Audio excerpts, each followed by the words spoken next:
ঢাকার মধ্যেই করা 2 ঘন্টা লাগছে মধ্যে থেকে পার করে আসছে, ইউনিটে করতে কিন্তু একটা মিটিং করতে 20 মিনিটের মিটিং করতে মধ্যে 3 আওয়ার্স, 1 ঘন্টায় মধ্যে 2 ঘন্টা। আমি মুশফিক ভাইয়ের সাথে একটু কন্টেন্ট বিষয়ে একসাথে কথা বলছি। আমি আসলে রিসেন্টলি বাংলাদেশে যে কন্টেন্ট গুলো ডেভেলপ হচ্ছে স্কুল কলেজে যাওয়ার জন্য, তার কিছু কন্টেন্ট আমাদের একটা সুযোগ হয়েছে অ্যাক্সেস A2I তৈরি পিপিটি এবং কিছু পাওয়ার পয়েন্ট ফাইল যেগুলোকে তারা কন্টেন্ট বলছে, সেটা সত্যিকারের অর্থেই কোনো কন্টেন্ট কিনা এটা টেস্ট করার একটা বিষয় আছে। আমার কাছে মনে হয় যে আমরা স্কুল কলেজগুলোতে যে ল্যাপটপ বা কম্পিউটার দিচ্ছি, সত্যিকারের অর্থে সেখানে এটাকে শিক্ষায় কিভাবে কাজে আসবে, এটা কোনো পাইলট বা এক্সপেরিমেন্ট আমরা করেছি কিনা আমরা জানি না। এবং আমি ওই কন্টেন্ট গুলো দেখার পরে আমি বাজার থেকে যতগুলো ডিভিডি এভেলেবেল আমি সবগুলো ডিভিডি কিনেছি এবং কিছু ছাত্রকে এখানে আমি নিয়েছি যে এখানে পেডাগজি সহ অনেকগুলো ইস্যু আছে। একটা ছেলে সে যে শিখছে কিনা এটা আমি বুঝবো কি করে, সে ওই পাওয়ার পয়েন্ট থেকে কি শিখলো এটা আমি টেস্ট করার বলতে কি। আমরা সত্যিকারের অর্থে এরকম লার্নিং কন্টেন্ট তৈরির আমাদের একটা সমন্বিত উদ্যোগ দরকার।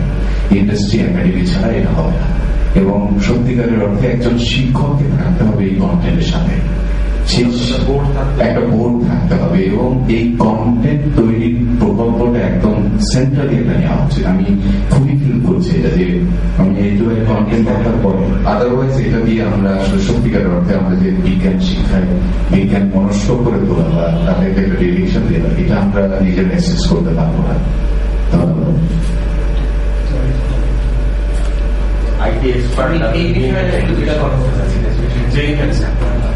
বেশ ভালো একটা এক্সপিরিয়েন্স হয়েছে। আমরা একটা R&D ফেজের ভিতরে যাচ্ছিলাম কম্পিউটার জগৎ। গত 1 বছর ধরে আমরা প্রায় 150 মতো ইভেন্ট কভার করেছি গত 1.5 বছরে লাইভ স্ট্রিমিং করে। তো আমাদের এক্সপিরিয়েন্স হচ্ছে ইটস এ হিউজ রেসপন্স, মানে আমরা যেটা এক্সপেকটেশনের বাইরে ছিল। আমরা চিন্তা করতেছিলাম যে এখন ব্যান্ডউইথের একটা সমস্যা ছিল, তোমার এখানে অ্যাক্সেস করতে পারবে না, কিন্তু দেশে এবং দেশের বাইরে থেকে যে পরিমাণ লোক এটা অ্যাক্সেস করেছে, বিশেষ করে আমরা যে সমস্ত বেশ কিছু ট্রেনিং সেশন করেছিলাম, যেমন বেসিসের সময় আমরা একটা ট্রেনিং PhD-র উপরে ট্রেনিং ছিল। চিন্তা করতে পারবেন না কতজন লোক এটাতে খালি ফিডব্যাক দিয়েছে এবং ভিডিওটা দেখেছে। এবং আফটার দ্য ইভেন্ট আমরা যেগুলো করি লাইভ স্ট্রিম, সেগুলো সব ভিডিওগুলো আমরা অনলাইনে আর্কাইভ থেকে যায়। তো এই আর্কাইভ গুলো আমাদের কাছে প্রচুর ডিমান্ড আসে যে আর্কাইভ গুলাকে তারা দেখতে চায়।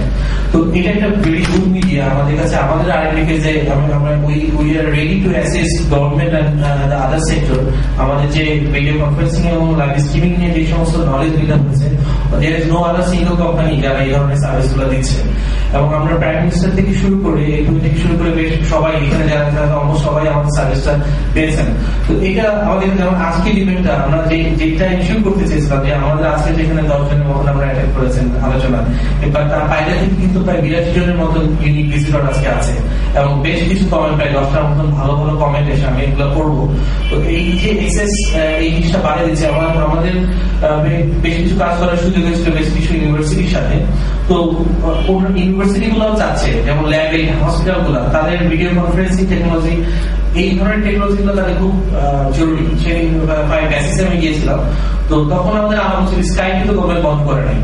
ইভেন ওয়েবে যে সমস্ত প্ল্যাটফর্ম গুলো আছে সেগুলো কিন্তু গভর্নমেন্ট বন্ধ করে এখন স্টিল ওপেন। স্কাইপ ইউজ করলে তো আমাকে গভর্নমেন্ট কোনো চার্জ দিতে হচ্ছে না। তো আমি ওয়েবে যে সমস্ত টেকনোলজি গুলো আছে সেগুলো আমি খুব ইজিলি আমাদের নিজস্ব আমরাও পার্টনার ওয়ার্ল্ডের বিভিন্ন ওয়েব বেস যে সমস্ত ভিডিও এবং স্ট্রিমিং যে সমস্ত টেকনোলজি গুলো আছে আমরা অনেকেই পার্টনার। এবং বেসিসকেও বলছিলাম যে ওয়েব বেস কিছু জিনিস চিন্তা করে ভিডিও কনফারেন্সিং করা এবং that solution is very good. Government আটকায় হচ্ছে যে সমস্ত হার্ডওয়্যার বেস সলিউশন গুলো ভিডিও কনফারেন্সিং আমরা করছি সেগুলোতে গভর্নমেন্ট এটাই করতে পারে। কিন্তু আমি জানি না মানে এই ক্ষেত্রে পলিসি গুলো কি আমরা যদি করতে যাই সেক্ষেত্রে আবার গভর্নমেন্ট আটকাবে কিনা আমাকে উই ডোন্ট নো। মানে আমরা সবসময় একটা রিস্ক ফ্যাক্টরের ভিতরে আছি। এই জিনিসগুলো নিয়ে আসলে আমাদের একটু চিন্তা করা দরকার। মানে ট্রেনিং দেখে আমার কাছে মনে হচ্ছে যে এটা একটা নতুন দিগন্তের সূচনা করছে। ফাইনালি বলছিলাম যে আপনার ট্রেনিং সেশন গুলো যদি আপনি কন্ডাক্ট করতে পারেন অনলাইনের মাধ্যমে, তাহলে বিশ্বের অন্য জায়গা থেকেও তারা হয়তো যারা সময় নেই, যে সিইও বিভিন্ন কোম্পানি সিইও আছে যারা অন স্পট অ্যাড করতে পারে না, তারা কিন্তু ইজিলি এখান থেকে বসে করতে পারে। বা যে ইভেন্ট গুলো হচ্ছে, আমরা এখন R&D করছি হচ্ছে আপনার সিলেটে এবং চিটাগাং ডিস্ট্রিক্টে, যে ওই সমস্ত জায়গাগুলোতে কিরকম রেসপন্স আমরা পাই লাইভ স্ট্রিমিংয়ে। তারপরে তো আমরা রিমোট এরিয়াগুলোতে আমরা যাবো, যে ভিডিও কনফারেন্সিং এবং লাইভ স্ট্রিমিং কি পরীক্ষা করবে। তো এই পর্যন্ত কন্টেন্ট নিয়ে আমাদের বড় একটা এক্সপিরিয়েন্স হচ্ছে। কন্টেন্ট আমরা A2I এর যে ডিজিটাল আর্কাইভ হলো ইনফোকোর্স, সেটা আমরা পুরোটা কম্পিউটার জগৎ থেকে আমরা ওদের এই ইনফোকোর্সটা পুরোটা আমরা করে দিয়েছি, ডিজিটাল আর্কাইভিং এর কাজটা। এবং ওই যে প্ল্যাটফর্মটা আমাদের কম্পিউটার জগৎ অ্যাসেস করেছে এবং কম্পিউটার জগতের একটা ডিজিটাল আর্কাইভ করেছে আমাদের বিশাল বড়। তো ওইটা কন্টেন্ট ম্যানেজমেন্ট সিস্টেমটা কেমন হবে সেটার একটা আউটলাইন আমরা দিয়েছিলাম, এর উপর বেস করে একটা কন্টেন্ট ম্যানেজমেন্ট সিস্টেম করে। তো আমরা এগুলোকে আরো অনেক বলেছি যে আসলে যে পরিমাণ কন্টেন্ট এখানে আপ হচ্ছে তার চেয়েও শিক্ষাগত, যেমন শিক্ষার বিষয়ে অনেক কন্টেন্ট আসলে অ্যাড করা দরকার। যেমন শিক্ষার বিষয়ে নর্মাল টেক্সট বুক গুলো এখন সার্চ করে কিন্তু কেউ ওয়েব থেকে পাচ্ছে না, অনলি পিডিএফ ফরম্যাটে আছে। কেউ কোনো স্টুডেন্ট যদি চায় আমি ত্রিভুজ দিয়ে সার্চ করবো, ত্রিভুজ রিলেটেড ক্লাসে কমপ্লিট জিনিস পড়ে কিওয়ার্ড দিয়ে সার্চ করে পড়ার কোনো উপায় নেই। তো এটা বেসিক, মানে একদম ভেরি বেসিক নিড। তো এই জিনিসগুলোকে আমরা একটু ফোকাস করতে চাই। আপনি এখানে আছেন, আপনি হয়তো এটা আরো ভালো ইয়ে করতে পারবেন যে শিক্ষা বোর্ড মানে শিক্ষার যে বইগুলো আছে টেক্সট বুক গুলো সেগুলোকে সার্চেবল করে কিভাবে আপ করা যায়। এবং নট অনলি দ্যাট, ওগুলোকে আরো অনেক অ্যাডভান্সমেন্ট আমরা যেমন মোবাইলে নিয়ে আসা যায়, মোবাইল টেকনোলজি আরো আসছে, কিভাবে আপনি 2 ইয়ার্স পর সেটা আমরা কিভাবে সার্চ করতে পারি, যদি মোবাইলে ভিডিও গুলো দেখতে চাই বা অডিও গুলো করতে চাই, সেগুলো নিয়ে আমরা অনেক গাইডলাইন বলতেছি। তো এগুলো নিয়ে আমার কাছে মনে হয় যে আরেকটু ফোকাস করা উচিত, যে কন্টেন্টের দিক থেকে সেন্টার একটা বডি যদি থাকে তাহলে হয়তো কন্টেন্ট। আর অনেকে এখন এটা যেটা করছে, আমরা একটা ট্রেনিংও দিয়েছিলাম, বিভিন্ন জায়গায় যে আমরা ট্রেনিং দিচ্ছি কিভাবে তারা কন্টেন্ট গুলোকে আর্কাইভ করবে। আমাদের একটা টিম পঞ্চগড়ে গিয়ে উপজেলা পর্যায়ে যে সমস্ত এগুলো হচ্ছে ওখানে গিয়ে আমরা একটা ট্রেনিং দিয়ে এসেছিলাম, যারা ইউনিয়ন পরিষদ এই যে সমস্ত তথ্য কেন্দ্র করা হচ্ছে। তো ওখানে ট্রেনিং আমাদের একটা এক্সপিরিয়েন্স হচ্ছে যে সমস্ত ট্রেনিং গুলো দেওয়া হচ্ছে, যে মানে খুব কুইক ট্রেনিং দেওয়া হচ্ছে, তারা কিভাবে খুব শর্ট ট্রেনিং। তো ওগুলো থেকে গিয়ে তারা কন্টেন্ট গুলো যে আপ করবে এবং কন্টেন্ট ভ্যালিডেশনের ব্যাপার আছে, কন্টেন্টটা যে সমস্ত আমরা ট্রেনিং দিয়েছিলাম বিভিন্ন ওই এনজিও গুলো থেকে অনেকে এসেছিল, গ্রামীণ থেকে, ব্র্যান্ড থেকে, অনেক জায়গা থেকে যারা কন্টেন্ট ডেভেলপ করে ইউনিট থেকে তারা এসেছিল। তাদেরকে আমরা একটা ট্রেনিং দিয়েছিলাম যে কিভাবে ডিজিটালি আর্কাইভ করবে তারা কন্টেন্ট গুলোকে। কন্টেন্ট হয়তো তারা তাদের মতো করে আপ করে দিতে পারে, কিন্তু কন্টেন্ট যে ভ্যালিড করবে, মানে এই কন্টেন্ট গুলো অথেন্টিক কিনা, মানে কতটুকু ভালো কন্টেন্ট বা ওল্ড হয়ে গেল কিনা কন্টেন্ট গুলো, 1 বছর পরে ইভ্যালুয়েশনের যে ব্যাপারগুলো আছে, এই জিনিসগুলোতে আমার মনে হয় একটা বডি থাকা দরকার আছে, যেটাতে প্রপার ফোকাস হচ্ছে না। আমি জাস্ট আপনাকে একটা ইয়ে বলি যে আমরা সবাই অনেক আগে ক্লাস পাস করি।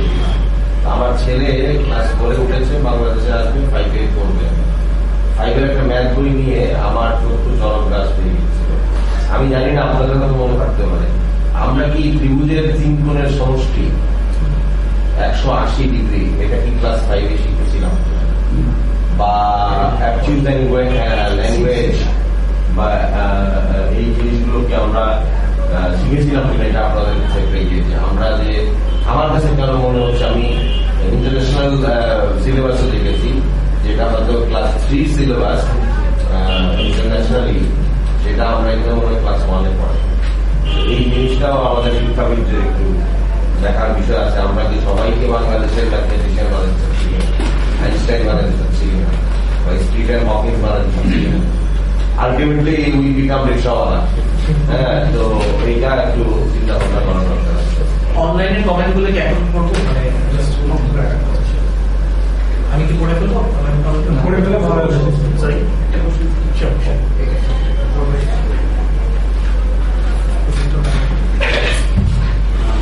আমি বলছিলাম কি পেশাগত জীবনে আমি এখানে সফটওয়্যার ইঞ্জিনিয়ার, এর সাথে কম্পিউটার জগৎ বিভিন্ন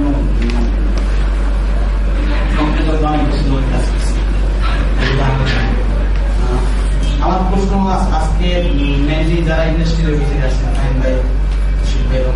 এদের প্রতি, যে আমরা এরকম বিভিন্ন আলোচনা অনুষ্ঠানে বা বিভিন্ন শুনি আপনারা অনেক বিষয় নিয়ে কথা বলেন, অনেক পরামর্শ দেন, সবই দিয়েছি, এমপ্লয়ীদের বেতন কাঠামো বা বিভিন্ন সুবিধাগুলো নিয়ে আমি জানি না আপনারা কিছু মনে করবেন না, আপনারা এড়িয়ে যান বা কোন কারণে হয়তো বলবেন না। আর আমরা সাধারণত তথ্যপ্রযুক্তিতে ইন্ডিয়ার এক্সাম্পলটা খুব টানি, যে ইন্ডিয়ার এক প্রজেক্ট ম্যানেজার, তার কাছে তুমি শুনেছি যে ওদের একজন এমপ্লয়ি যখন নতুন জয়েন করে তখন 30,000 থেকে 50,000 রুপির মধ্যে জয়েন করে। আমাদের দেশে একজন স্টুডেন্ট যখন কোথাও জয়েন করে সে 10 থেকে 15,000 টাকা।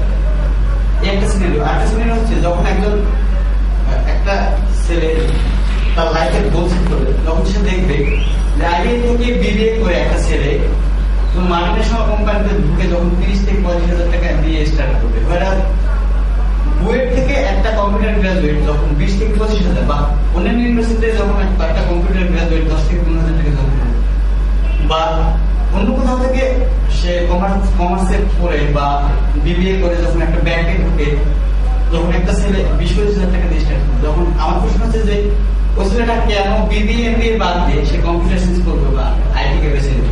একটু আনসার দিই। হ্যাঁ, আমার কাছে মনে হয় যে খুব ভালো কোশ্চেন, অনেকের মধ্যে আসে।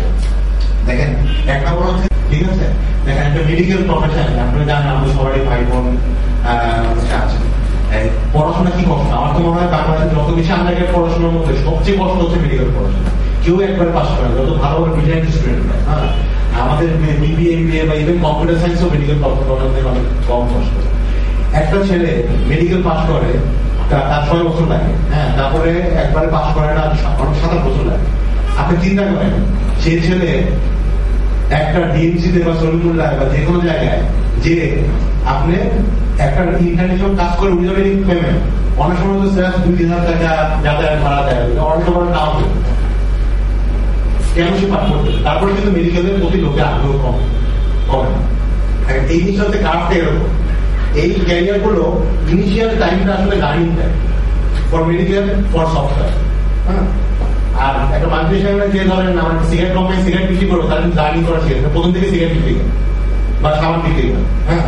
তো ওই ক্ষেত্রে তার হচ্ছে প্রথমটা হচ্ছে আর্নিং টাইম। আর আমাদের ক্ষেত্রে ইন্ডাস্ট্রি টাইম হচ্ছে প্রথমে হচ্ছে প্রথম 4-5 বছর আর্নিং টাইম, এবং চিন্তা করতে পারবেন একটা গ্রোথটা কিরকম। প্রতি বছর আমার ক্ষেত্রে আমার কোম্পানিতে একটা মার্কেটিং এর লোকের স্যালারি বাড়ে হয়তো 5 থেকে 10%, ওরা একটা আইটির স্যালারি বাড়ে 20 থেকে 30%। আমার গত পরশু দিনে আমার কোম্পানির একটা ছেলে আর একটা কোম্পানিতে গেছে 3 গুণ স্যালারি করে। আমার খারাপ লাগে না, তার ভালো ক্যারিয়ার তৈরি করতে পারে।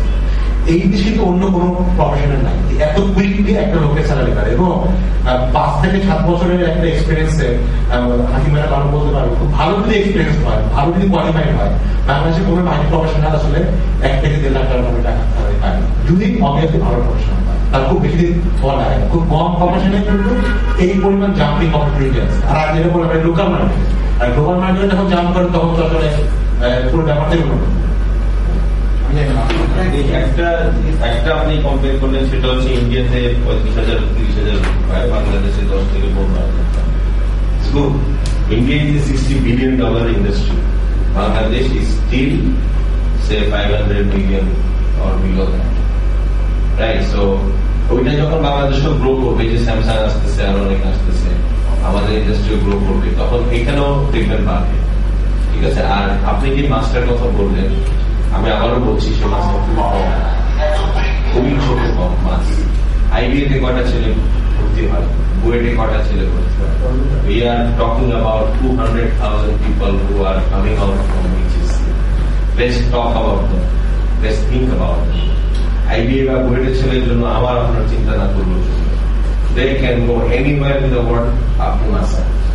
আমাদের দরকার হচ্ছে সাধারণ মানুষটাকে কিভাবে আমরা আমাদের বেটার লাইফটা ইনশিওর করতে পারি, সেই দিকে যদি আমরা নজর দিই, ডেফিনেটলি আমাদের দেশের